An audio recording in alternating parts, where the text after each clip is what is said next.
राजकारणी नेत्यांची होळी कशी असते, होळीच्या काय आठवणी आहेत, मंत्री गुलाबराव पाटील यांनी होळी कशी केलेली आहे साजरी, जाणून घेऊयात त्यांच्याकडूनच। राजकीय सुद्धा शिमगा आपल्याला अनेक दिवस पाहायला मिळतोय। त्यांची खुमासदार शैली आणि या शैलीने ते नेहमीच कोफरखळा मारत असतात आणि त्यांच्या शब्दांच्या रंगाची उधळण ते करत असतात। अर्थात आपल्यासोबत महाराष्ट्रातले नेते केंद्रीय राज्यमंत्री रामदास आठवले आहेत। आठवले साहेब, स्वागत आहे तुमचं पुढारी न्यूजवरती। होळीच्या शुभेच्छा मी तुम्हाला देतोय, पण खास रामदास आठवले स्टाईलनी आपल्या प्रेक्षकांना होळीच्या शुभेच्छा हव्यात। सगळे तुमच्या कवितेची वाट बघत असतात। होळी हा अत्यंत रंग असणारा अशा पद्धतीचा हा सण आहे आणि शिमगा म्हटलं की थोडंसं लोकांना असं वाटतं की बोंबाबोंब करणं, पण शिमगा म्हणजे बोंबाबोंब नाही, तर रंगांची उधळण आहे। आणि ज्या ज्या वेळेला आपल्याला सुंदर पाहायला मिळतात रंग, ज्या ज्या वेळेला आपल्याला पाहायला मिळतात सुंदर असे रंग, त्यावेळेला भरून जातं आपलं होळीमध्ये अंग। आम्ही तर आहोत आमच्या कामामध्ये दंग, पण महायुतीला अत्यंत चांगले मिळालेले आहेत रंग। महायुतीच्या नेत्यांनी अत्यंत एकत्रितपणे होळी खेळावी। देवेंद्र फडणवीस, एकनाथ शिंदेजी, अजितदादा पवारजी हे सगळे तिघेजण एकत्रितपणे आहेत आणि हे तिघे एकमेकावर रंग उधळणार आहेत।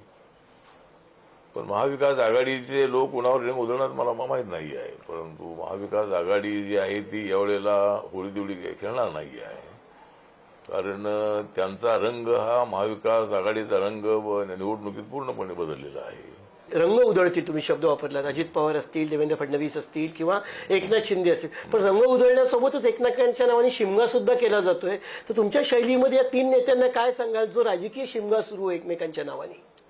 मला वाटतं की तिघांच्या मध्ये कसलाही शिमगा नाही, मतलब तिघेजण एकत्र आहेत, महायुती मजबूत आहे आणि आमची महायुती जी आहे ती म्हणजे देवेंद्र फडणवीस, एकनाथ शिंदे आणि अजितदादा पवार आणि RPI यांची आहे महायुती। सगळ्या महाराष्ट्रामध्ये होती आहे या तिघांची स्तुती। पुढारीच्या प्रेक्षकांना खास तुमच्या स्टाईलमध्ये होळीच्या शुभेच्छा कशा द्याल?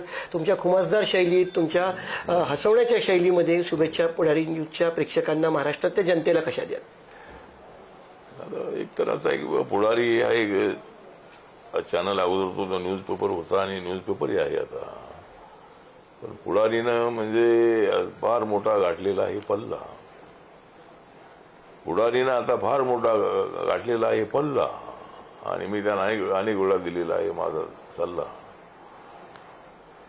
असं आपल्याला करून चालणार नाही गल्ला, आपल्याला करून चालणार नाही गल्ला, पण पुढारीनं गाठलेला आहे फार लांबचा पल्ला। रामदास आठवले आपल्यासोबत होते। महाराष्ट्रामध्ये त्यांची ओळख एक राजकीय नेता किंवा सक्षम राजकीय नेतृत्व म्हणून आहे आणि त्यासोबतच एक शीघ्र कवी आणि लोकांना खेळवून ठेवणाऱ्या कविता सादर करणारा भाषणांमध्ये कवी अशी ओळख आहे। धन्यवाद आठवले साहेब पुढारी न्यूजशी संवाद साधल्याबद्दल। कॅमेरापर्सन सुरेश सोत, पंकज दळवी, पुढारी न्यूज, मुंबई।